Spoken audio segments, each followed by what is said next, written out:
Hello and welcome to Dystopian Fiction Has Been Moved to Current Affairs. This is episode 29 and we are going to be discussing the 2011 film In Time, which Masha is going to summarise for us. Now, over to you. Yes. Hello.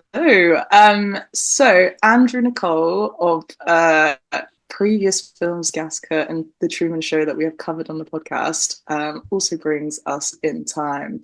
So so the concept is humanity has worked out a way to genetically modify our race in order to be immortal, except for the fact that in this world, currency is time, but quite literally, where everyone has a little sort of clock on their forearm that states the seconds, minutes, hours, years, days that they have left before they live. And when the clock strikes zero, obviously you pass away.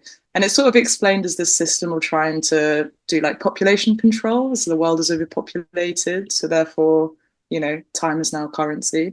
And you can spend this time on, anything you would in our world, paying your bills, your groceries, taking the bus, all sorts of things. And we follow Justin Timberlake as Will Salas. He's just your sort of average Joe. A blast from my youth, I can tell you. Bit of Justin Timberlake for you. You know what? I didn't even really realize. I knew that he had a bit of like an acting career, but I didn't realize he'd like he's been in quite a couple of films, Yeah. But yeah, so basically we follow his character as he's living in Dayton. Is that the name of Yes, I think the that's right. town? Yeah, Dayton, which is sort of the poorer neighborhoods, like poorer city of the country that he lives in. We sort of follow him in his day-to-day life as he's like working literally, sort of paycheck to paycheck or day to day in time specifically, where you only ever has like 24 hours on his watch. And we meet his mother, who's reached her 50th, and also to say that everyone stops aging at the age of 25, which I think was just an excuse to like cast really like young and attractive and beautiful actors like for every single role. It's actually honestly, I feel like I wish they kind of explored more the kind of implications there's a moment where we meet a whole family of people, where we meet the sort of Will Salas's other half and vigilante sidekick, which we'll get into a little bit, Sylvia. But her and her mum and her like aunt and her dad are all they just all look like they're the same age. It was all very bizarre. But yeah, so basically Will Salas ends up meeting a man who's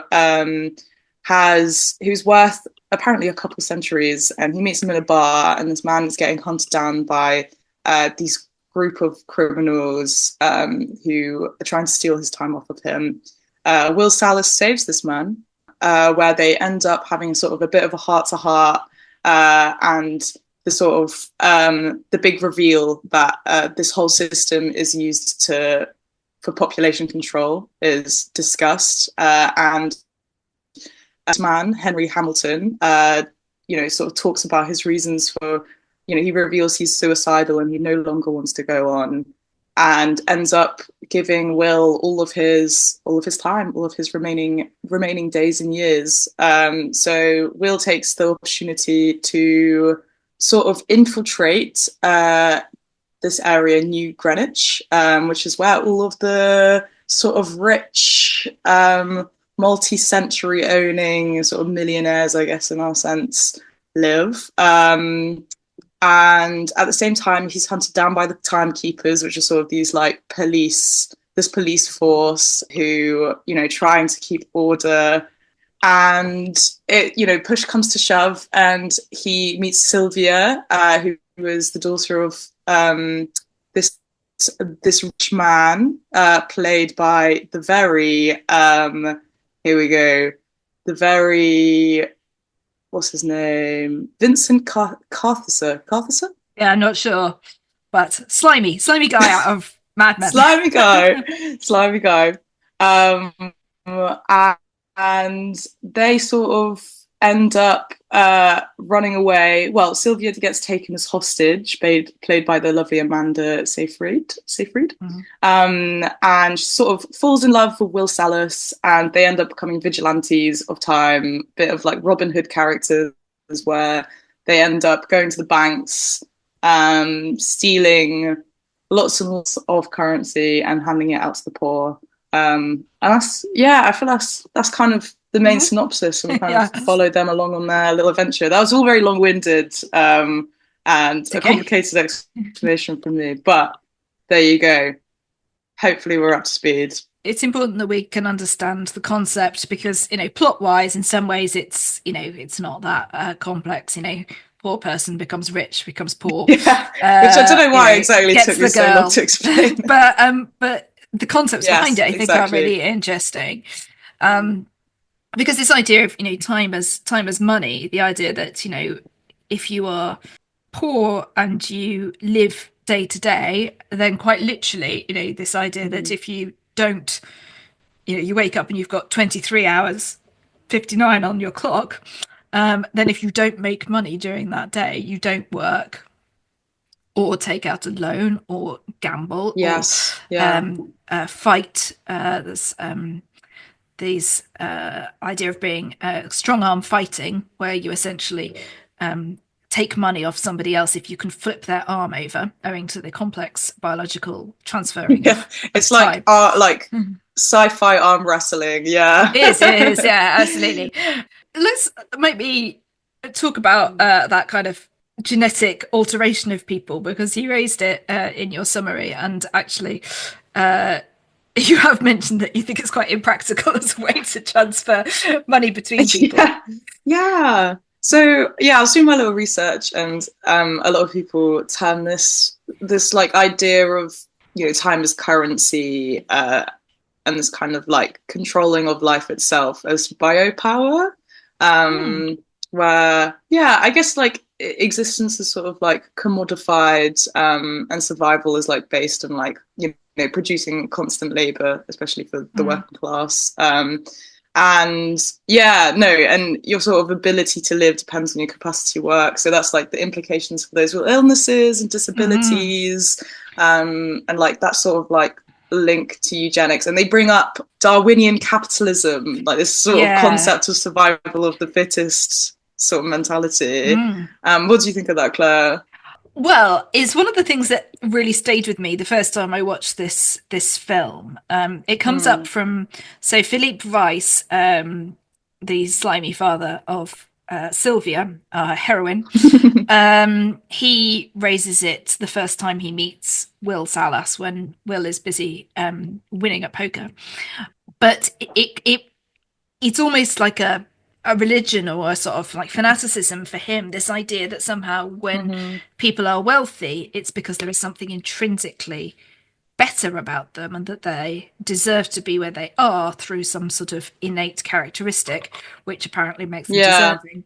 Do you think that, illness can't have been completely wiped out, because Burrell, Will's mate, does die from alcohol poisoning, I think. He doesn't time out. He still has 9 years on his clock from Will's gift. No, exactly. Yeah, what are the implications of immortality as well? I think it's a quite hard concept to grasp, because people aren't invincible. They can still be shot dead. I guess just like the process of aging has been stopped. But I guess that also, when it comes to that specific instant of Will Salas's friend and alcoholism, if on like in the sort of biological sense, if he's immortal and his functions of his liver remain at the age of 25, surely like illness is a lot more rare, because of like I guess and we're experiencing this right now with like an aging population and an increased sort of stress on their healthcare systems, as like as people age, they're likely to have more and more problems. So I do think in the world of In Time, illness would be a bit more rare, but wouldn't be, exactly, completely eradicated. But also, we don't really see anyone with any disabilities either. No. But I guess, well, obviously in Dayton, it wouldn't last very long. But No, even exactly. I'd Yeah. think in New Greenwich, that'd be like slightly different. But it's 2011. Maybe the sorts of thoughts of I don't know, inclusivity don't really cross their mind very much. I suppose if you can make the sort of genetic modifications to cellular aging that would be required to keep somebody at 25 in terms of their physical form, then presumably you have done things like cure cancer and so on, and other things that are, based in cellular issues and the that sort of thing. You've presumably also been able to eradicate, if you're doing that kind of genetic alteration, eradicate issues that are hereditary and issues from birth, and presumably you are also able to prevent disabilities that might have arisen at birth. We're at such a technical sort of advancement.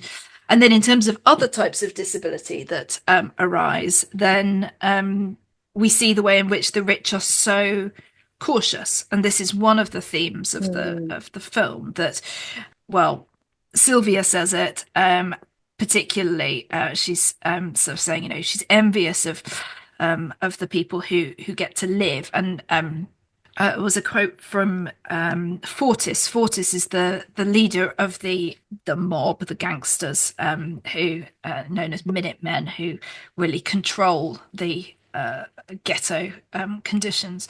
And he says, "Before we die, there's dancing." I think is the quotation.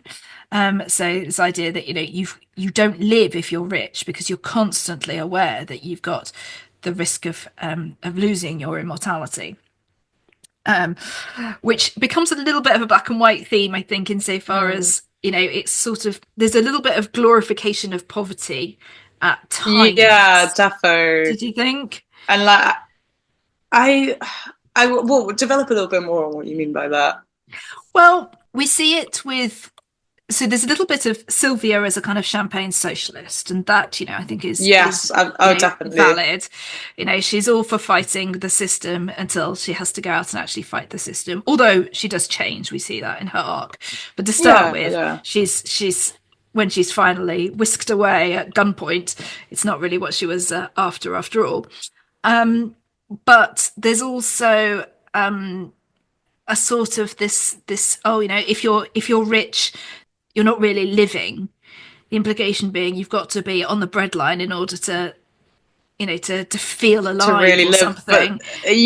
But then there's like on the other side of that, and especially in time we see how the working class is literally being like their access to basic needs are literally being limited to the point. And I don't think we see this as much in the film, but obviously there's this kind of implication of a bit of like a gig economy, like having to maintain multiple jobs to like keep going, to the result of like exhaustion. And I think I think there's a line that Justin Timberlake says that she says, "Oh, how do you live this way?" And he's like, "I guess we don't oversleep, or we don't stay in bed too long." Likewise, when Henry Hamilton says, "What would you do with 100 years?" and he says, "I'd stop watching it." This constant drive. And you do see, you see these the dead bodies that have timed out, sort of littering the place. It's pretty, forceful imagery. This idea that there is quite evidently no state support for people. I think that there is a dole queue, but it seems to be funded by altruism rather than by the state. Yeah. And therefore it's not consistent and so on. So I mean, it raises all sorts of things in terms of the presentation of these the people who are poor. One of the motifs that comes up a lot is this idea of running, and you can tell that Will isn't from New Greenwich because he walks too fast. And I thought about this at the end when Sylvia was trying to run for her life, as it were, wearing 4-inch heels. And despite being, a great lover of 4-inch heels before I became too disabled to wear them, they're not running shoes, you know. It's- Yeah.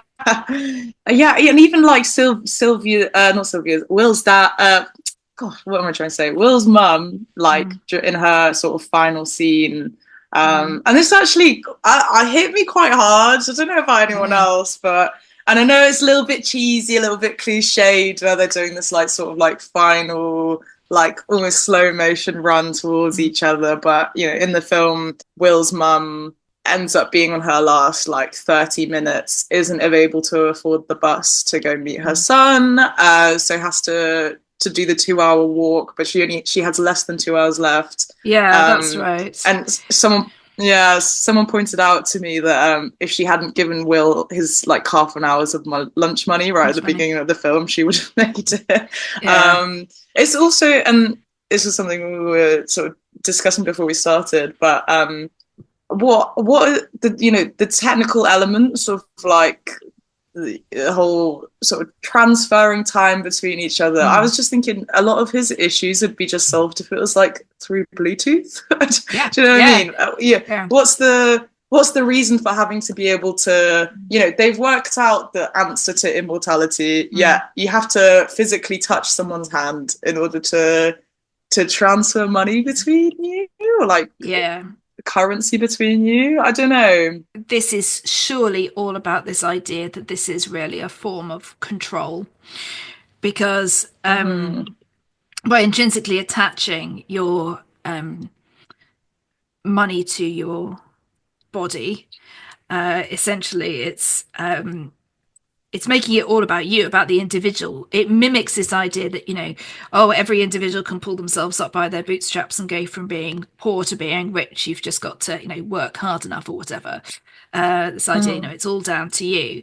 And it's sort of, I think, putting an ironic lens on that and saying, well, mm. you know, no, because the system prevents that. And secondly, this idea that actually, no, it usually takes other people, you know, it takes people working together, it takes opportunity, things like that. And they're physically prevented from doing that through this idea that you have to be physically in touch with somebody in order to be able to share money. It also increased the risks for the people in the ghetto as well, because somebody who has a Yeah, weapon or yeah, whatever is more able to steal from you. You know, your entire wealth is in your person. This idea that there's 15 digits on your arm, so the maximum number of years on there is a 15-digit number, right? But people who are very wealthy store their money in these, or their time rather, in these capsules as well. So they have got more than, you know, anybody could ever possibly need. And it is reminiscent of this idea, I think, that we're now in a culture where the ultra rich are so, you know, there is more money than anybody could possibly spend in a lifetime. Okay, these people are immortal, blah, blah, blah, but you know, we are still dealing with something that is more than anyone could possibly need, even more than they can display on a 15-digit number on their arm.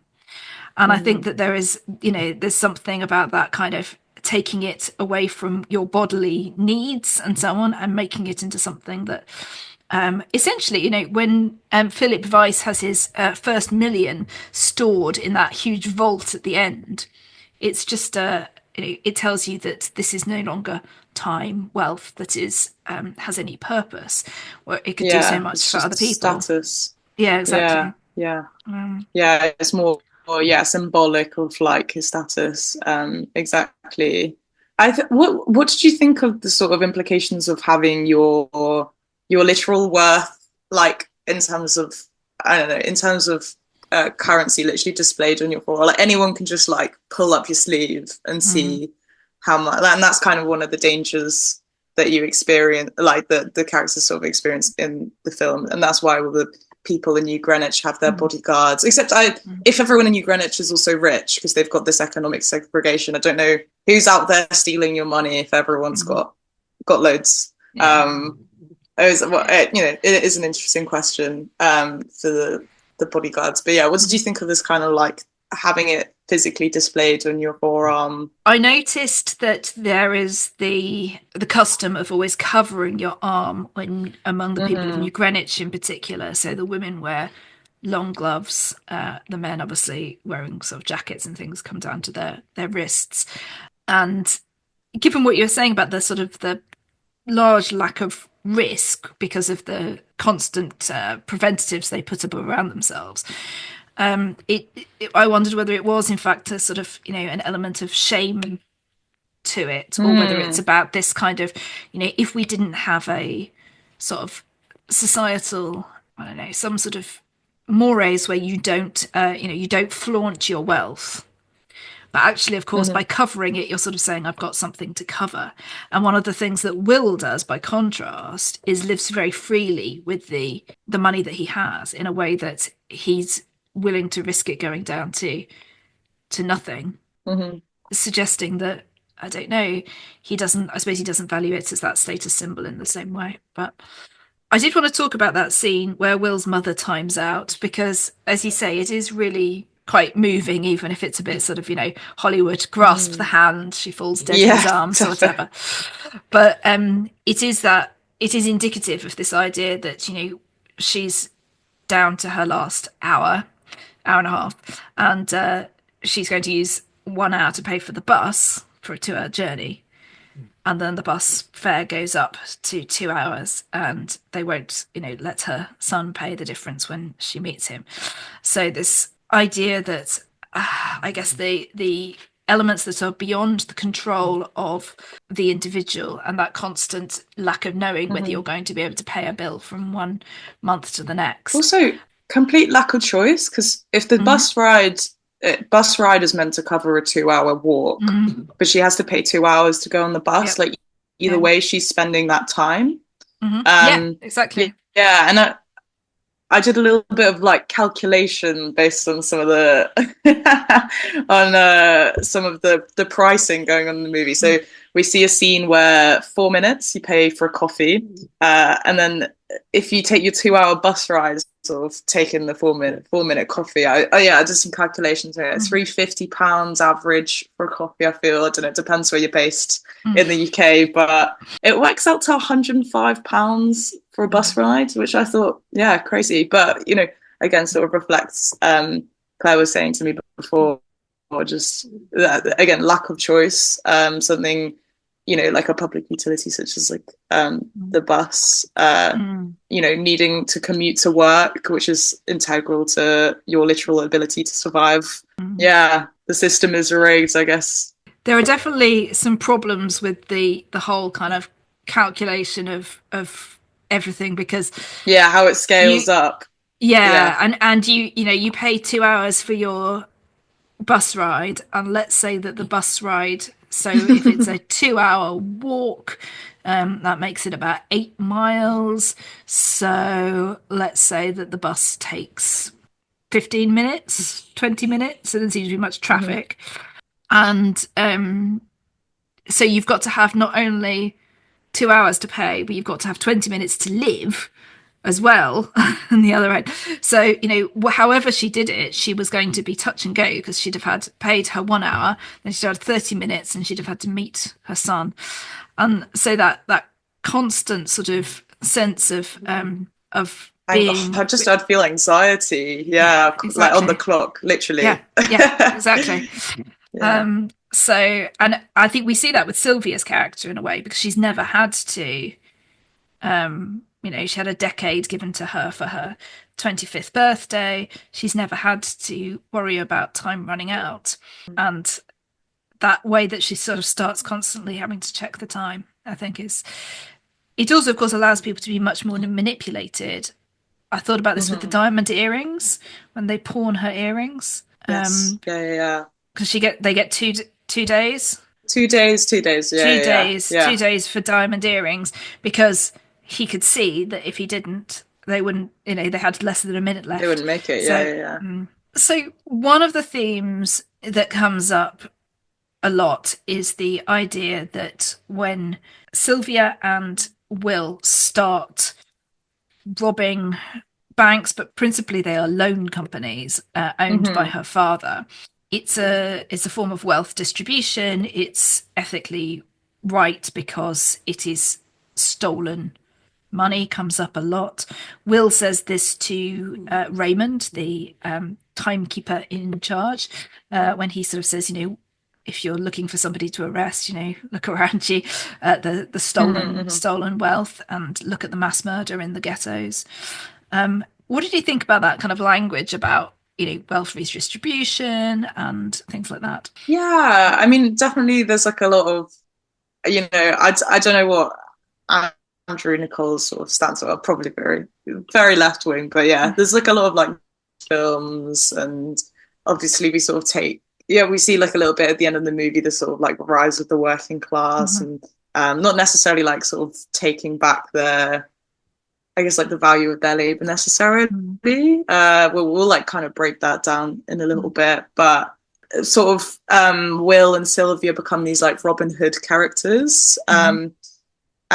which, sort of redistributing the wealth among the poor, but at the same time, it's kind of, I think it's a bit of that play on like give a man a fish, he'll eat for a night, and then, you know, teach a man to fish, he'll feed himself for the rest of his life, sort of thing. Where they're not necessarily, there needs to be like, I think what they're trying to say is there needs to be structural like change Mhm. before repossession of the wealth by the Mhm. people, which they are owed. That's kind of what, they keep justifying their actions of like, is it stealing if it's already stolen? Mhm. Which, I think is a surface level way to put it, but yeah, I don't know. What do you think? It's obviously it becomes a bit of a simplification, but when you look at, I suppose, two Mm-hmm. things. One is the huge interest rates, the sort of payday loan schemes, which is Yeah, yeah, how Vice has made his money. I think it's 30% is yeah, yeah. quoted at one point on the interest, and there's no way that it could ever be repaid because, especially because this idea of time, essentially, more time passes, the Mm-hmm. just living that time is costing you. Um, Yes, yeah. and the idea that the consequences as well, I think, is significant when you're talking Mm-hmm. about, this idea of it being mass murder. Again, it's a lot more blatant when people literally drop dead when they have no money. Mm-hmm. So I think that, there's a clear kind of ethical element there that can be justified. There's an interesting thing in the fact that Sylvia, is this her inheritance? Does she have any right to be doing this because of the fact that it is her family's wealth? That's sort of implied at a couple of places, but Mm-hmm. I think that's problematic if you want to look at this in terms of ownership. She doesn't own Yeah. it, but Fairness, yeah. yeah, I mean there is an obvious kind of metaphor for the power that companies have over the individual in terms of the way Mm-hmm. that the moment that there's an influx of cash, the cost of things rises. Yeah, there's sort of like predatory debt cycles and stuff. Yeah. Yeah, exactly. I mean, I'm no economist, but I did look at the way in which cash injection affects inflation, and Mm-hmm. it doesn't have to affect inflation on the level at which we're talking. It was the sort of summarized version that I got, but obviously, artificially, the price of things is being pushed up so that the people who are wealthy get their profit margin. Um, Mm-hmm. so that sense of the control over the markets by the rich, and it's only when we have a long-term problem with inflation at the end potentially because by the workers stopping working, if you've got enough money to radically change your life and stop working, then people aren't Mm-hmm. producing, and the system and the cost of everything goes up. You do get inflation rise, but on the other Mm-hmm. hand, you can't overthrow a system necessarily without that kind of radical shift and acceptance that to get your workers back, you have to pay them properly. Is of course Mm-hmm. one positive consequence.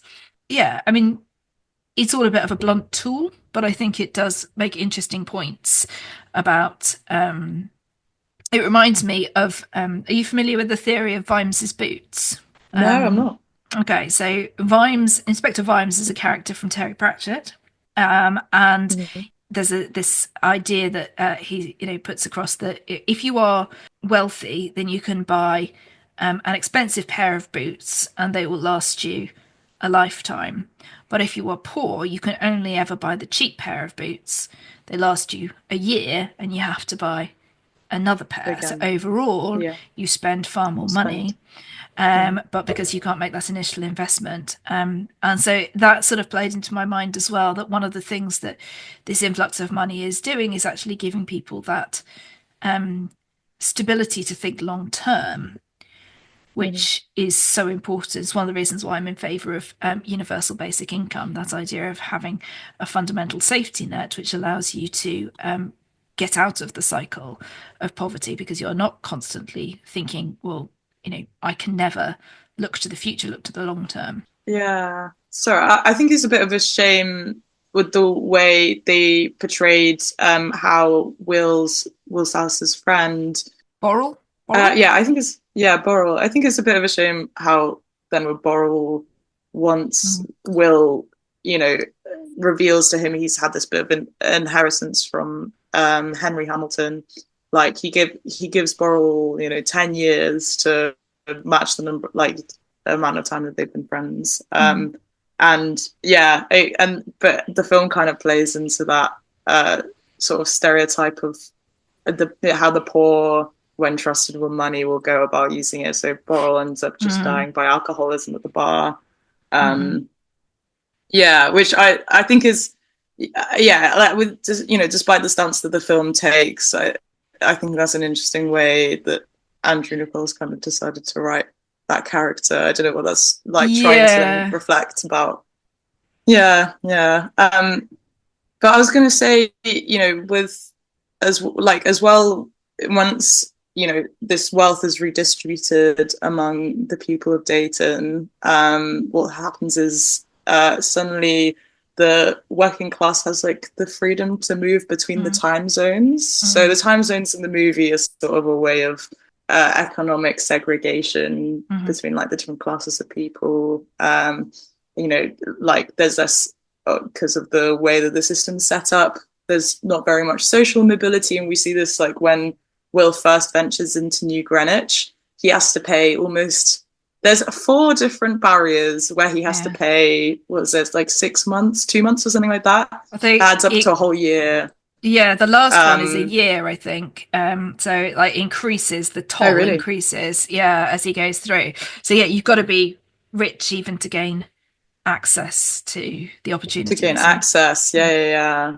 What do you think when this sort of like redistribution of wealth happens mm, and people start moving into New Greenwich from Dayton? mm. So one of the things that I think this movie deals with is this question of, well, how much do you need to redistribute wealth for it to make an actual difference? Essentially, you need to bring the Mhm. people who are wealthy sufficiently close to the people who are previously not wealthy for the balance between those socioeconomic groups to shift, so that the power shifts, and so that you get that idea of, I suppose, a step towards some form of equity. They diagnose that a million years is what's required. That's what Sylvia and Will steal from her father. But his point is, well, this will only shift things for a generation. And if you think about it, you distribute a million years among a large group of people. It's not Yeah. actually necessarily going to be enough to impact those individuals. Or in the case of somebody as wealthy as Philippe Weiss, it's not clear whether it's going to impact him sufficiently to really shift Mm. the structure of things permanently.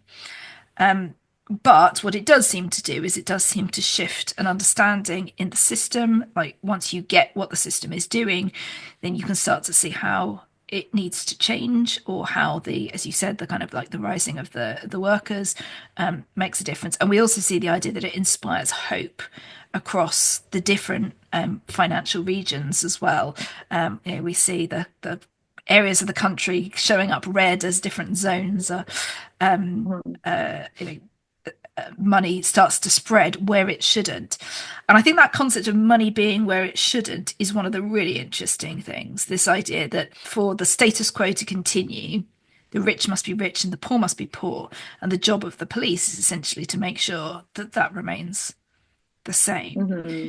It's interesting that the police also have the power to almost track where the wealth moves. Like it's not even really like I guess sort of discussed how in time they like almost live in this like police state. And when Sylvia and Will manage to steal, they've not even left New Greenwich, and the police already know that something's gone wrong. Like 1 million has gone missing. Yeah, exactly. And it is, there's a surveillance state and so on, both in terms, as you say, of the way that money is checked. I guess when money is time and time is people's lives, then tracking people and tracking time are the same thing. Same thing, yeah. But there's also, I think, the fundamental kind of like critique of policing that it offers is one of the most interesting things about the film, whether we agree with the metaphor or not. But this idea that the police, the timekeepers, given that their job is it seems to be to social control, but they don't do anything about the injustices in Dayton. They allow the Minutemen, the mob, to run things there, and yet they put all these resources into hunting down Will and eventually Sylvia. Although to start with, she doesn't. This is sort of she can't possibly be a criminal because of who she is. And we're reminded, like repeatedly, that although give him his due, Cillian Murphy is not corruptible. Raymond, whatever his name is not corruptible. There is an idea that money will get you whatever you want with the police, and Will, once his money has been taken away again, has no, recourse to a lawyer or anything. Not that I noticed there's much due process going on. The confiscation of time seems to be, you don't seem to need to have a warrant or a court procedure.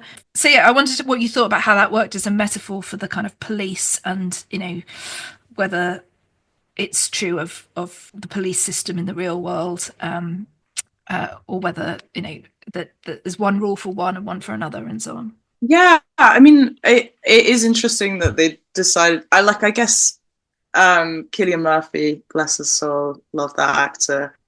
I don't know whether he was just this kind of one-off example where he couldn't be bought, and where that sort of idea of exactly, like one rule for another, one rule for one rule for another kind of thing, and sort of this uneven disadvantage for the rich hasn't worked out. I don't know. I guess Cillian Murphy's character is said to be from one of the sort of poorer areas. Yeah, I think he originally came from Dayton. Yeah, and he originally also came from Dayton. There you go.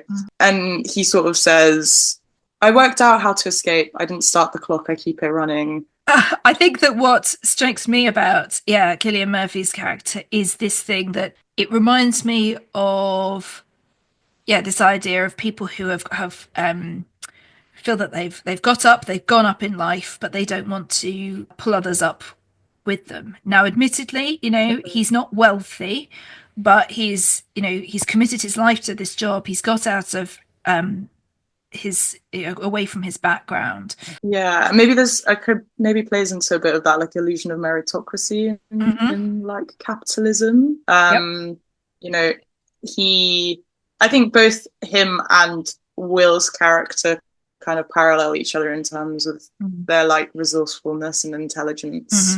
And whilst for Raymond, he's kind of that one like rare story of like working hard and he succeeded, whilst Will is like a completely different instance, which I think is an interesting parallel. I think it would have also been interesting to see potentially them leaning into that a bit more, and even say to Will, or maybe in a different life you would have been perfect for this job or something like that. I mean, it was it's interesting how in the span of like 90 minutes we see Will suddenly develop the skills, the fighting skills and the driving skills of James Bond, but incredibly fun to watch on screen. But you know what? He might have been a great cog in the police state of in Yeah. time. Who knows? Who knows? Yeah, I mean, I think that it tells us something about a character like Cillian Murphy's, like Raymond, is reminiscent, I think, in a way of the mentality of, well, people talk about it, for example, with student debt in the United States, particularly this idea that my debt wasn't cancelled, so I don't see why it should be cancelled for anybody else because I wasn't made better off. I Yeah. don't want somebody else to be made better off. And Mm-hmm. also, I think the defense of the system in which he's almost like justified to himself that because as you say, he does seem to have succeeded within this system. Therefore, it must be the fault of others not to have done the same as he does. But it is a fanaticism, and I think it's also something about his own self-worth and also justifying to himself that he keeps saying, I've spent 50 years doing this, and his colleague, the guy who has only done 5 years, I think, he critiques the assumption that what Will has done is to take. He's actually saying, well, no, actually, what he's doing, he's giving time away. But Mm-hmm. Cillian Murphy can only see it in terms of theft. But to start with, although eventually it becomes a very big number of thefts that Sylvia and Will have committed, the perceived theft, not that it was a theft, but of Henry Hamilton's money, is only 100 years. So it's a huge amount in terms of somebody's living day to day, but it's not a huge amount at all in terms of even what we're told Henry Hamilton's worth was. We're told that he was, worth thousands, and that he just wore out that last amount in the bar, and then he went down to his 100, and then he timed out. So the amount that's being pursued is tiny in comparison with the sorts of amounts we see flying around in New Greenwich. Mm-hmm. Even at the poker table, the size of the bets that are being made far higher than that. So there is something, I think, about, not necessarily, certainly in the UK, it might be different in the States, where, I mean, we do obviously have systematic problems here, systemic racism and so on. But I think it is, we've seen it obviously more in the States, and I'm sure we're going to see much more of it.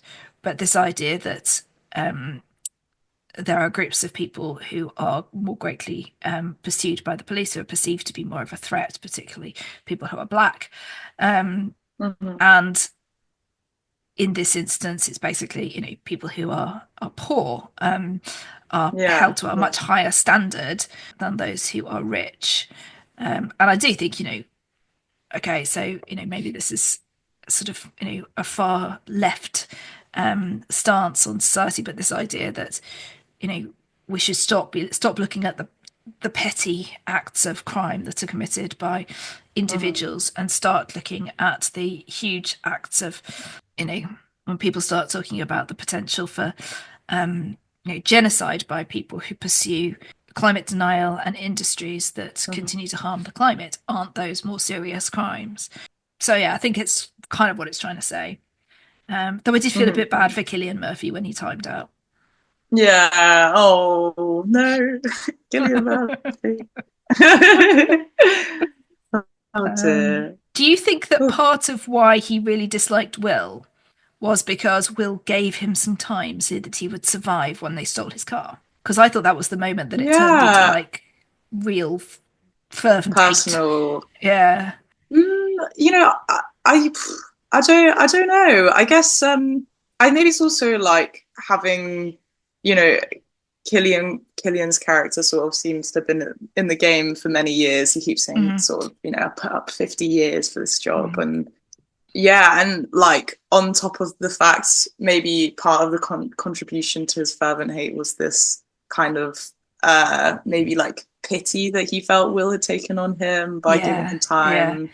And at the same time as well, maybe just like the level of evasion and the level of sort Mm-hmm. of, the extent to which they were sort of causing ruckus, to the point that even this kind of, Mm-hmm. these gangster characters led by Alex Pettifer, Mm. Yeah, Fortis, the Fortis. character Yeah. Fortis, Fortis was, saying, it's gotten to ridiculous to the point where even I've had to come and restore order. Mm. Um, maybe contributed, to Mm. that. And again, I think kind of goes back to Cillian Murphy's character sort of paralleling Will, Mm-hmm. in terms of like their origins and stuff, and Mm. sort of like seeing that reflection, looking into a mirror a little bit. Yeah, I don't know. I think it would Yeah. have been a lot more fun for them to play into that. Yeah, I can see that. I mean, I take your point that in a way the fact that Will manages to kill all of Fortis's gang Yeah. is a little bit of a sort of, putting a finger up to the police and saying, or the timekeepers, Mm-hmm. and saying, you should have, this is your job, you should have done it, and I have done it for you.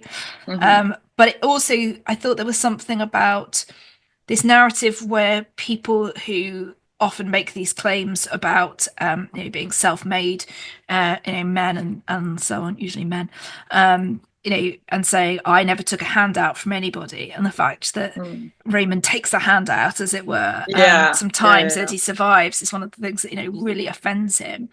Mm. And also perhaps the idea that when Will gets time, he gives it away.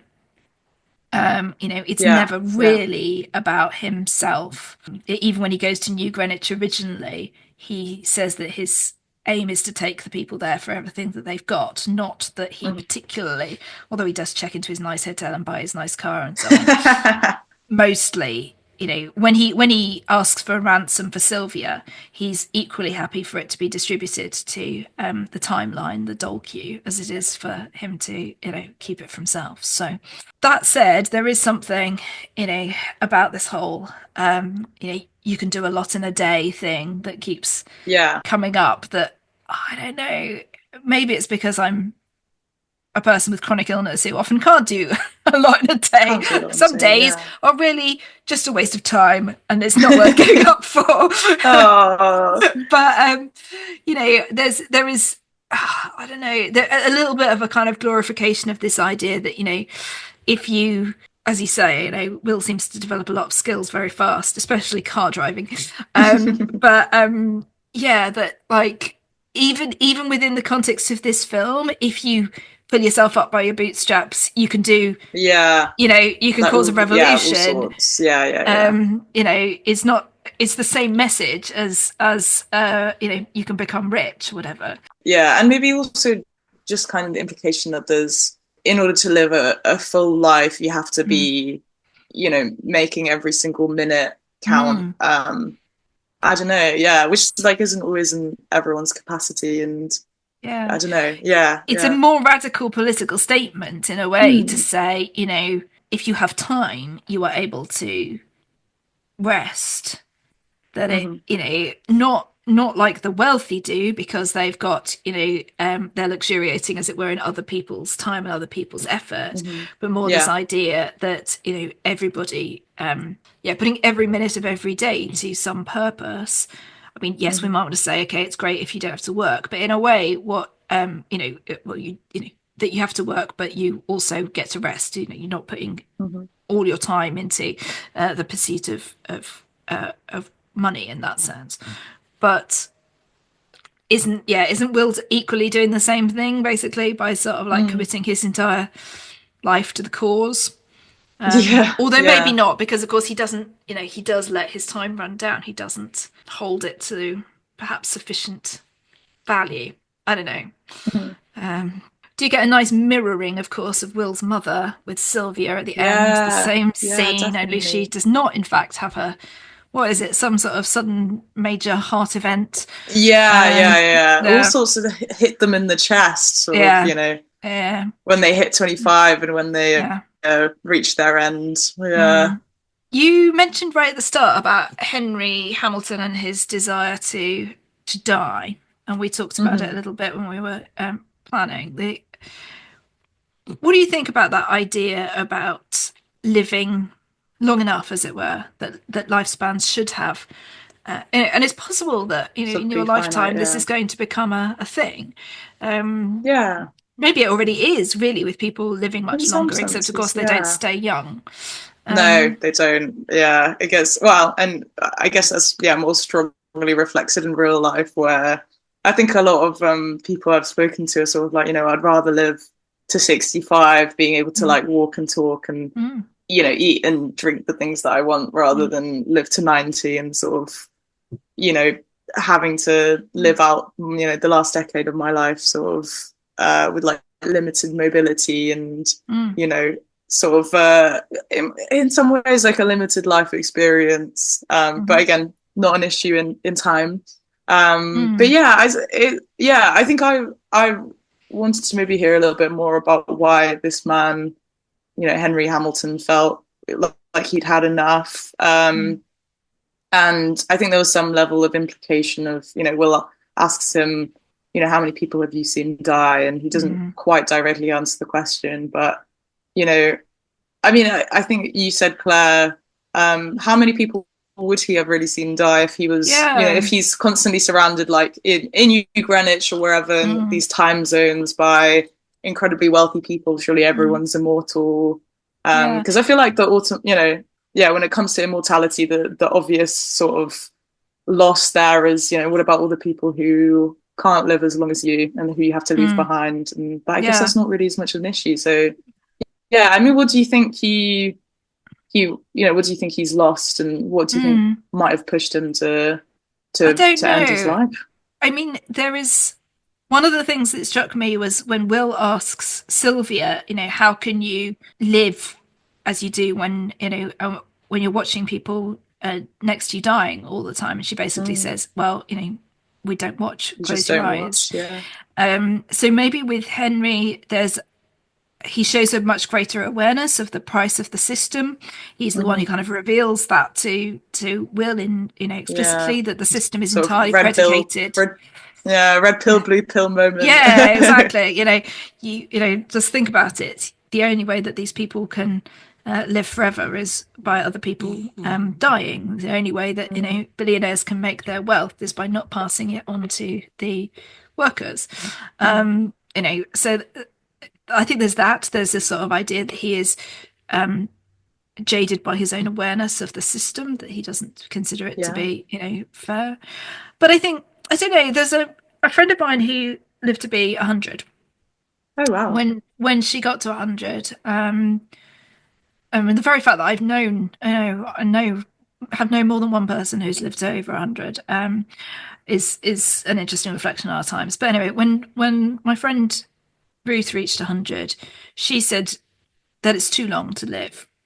Mm, And she was old, obviously, and physically. She had lived most of her life with profound hearing loss, anyway. oh So, yeah. she'd already lived with disability I think, from the age of 11. And eventually, obviously, the body does start to fail you, but she was in pretty good shape right up Hmm. to the end. She wasn't confined to bed, or anything like that, or even using a huge number of mobility aids, but she wanted it to stop. Um, and I do wonder whether there is just a point where, you know, that that is enough. And she hadn't lost lots of, she was widowed and so on, but for many years before she died herself. So again, it wasn't that thing about losing people around her. It was simply about saying, Yeah. human life should Yeah. have a limited span. And I do Yeah. wonder whether there is something about, you without the prospect of things coming to an end. I think Hmm. Will says at one point something like, to Sylvia, I know, why bother deciding now, just leave it another century. Because, Mm. what does it matter if you're going to live together forever, whether you commit to one thing or another, or Yeah. you do something while you still can. There's a reason people have Mm. bucket lists and so on. So yeah, it could be any of those things, perhaps. Um, Mm. and he certainly seems to play out this idea that you don't live until you've lived in the ghetto where he comes to die, essentially. Although his Yeah. idea of living does seem to be to drink in a dodgy bar and expose himself to gangsters. So, is there anything else that we've not talked about in this film, or that you'd like to Oof. discuss?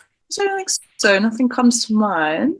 Yeah, I think that's covered quite a lot, really. What about the sort of overall message of it?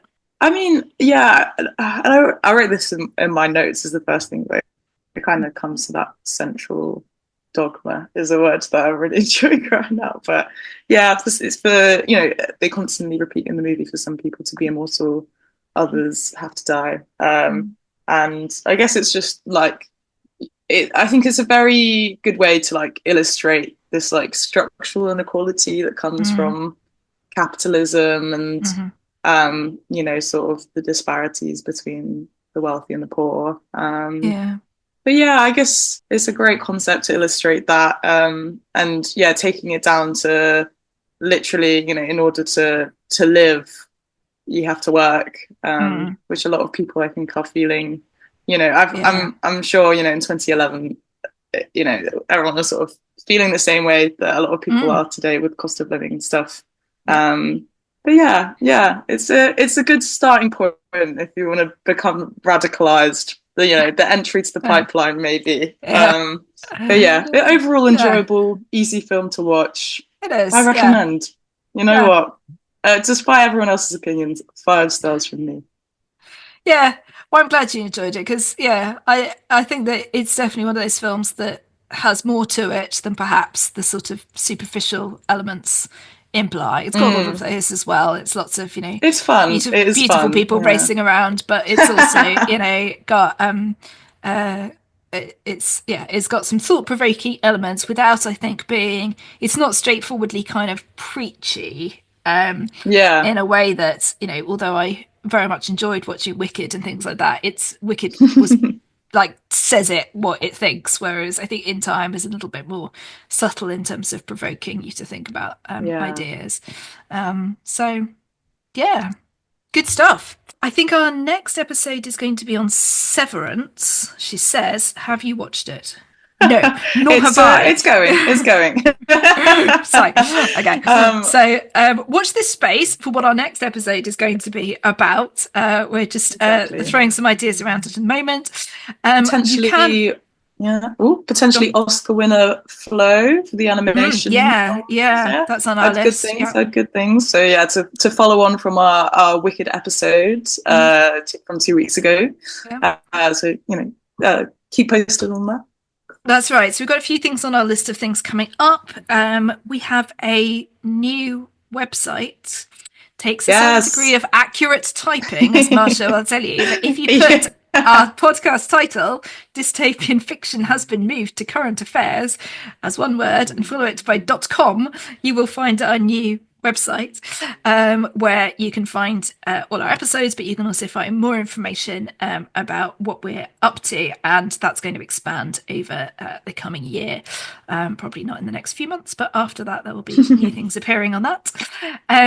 And you can find us on Instagram, Dystopian Fiction Current Affairs, and you can also now find us on Blue Sky, only you won't find anything there yet, but it does exist. But maybe by the time this goes out, there will be content on our Blue Sky account, which is also the same as the name of our website. So you can find that there. Uh, Look out for our fortnightly Substack, and I think that's probably about it. Oh, give us money if you feel so inclined. That would be Yes. lovely. We have a coffee link on Always our taking website and donations. so on. But yeah, it helps us to keep this ad free and generally accessible to all.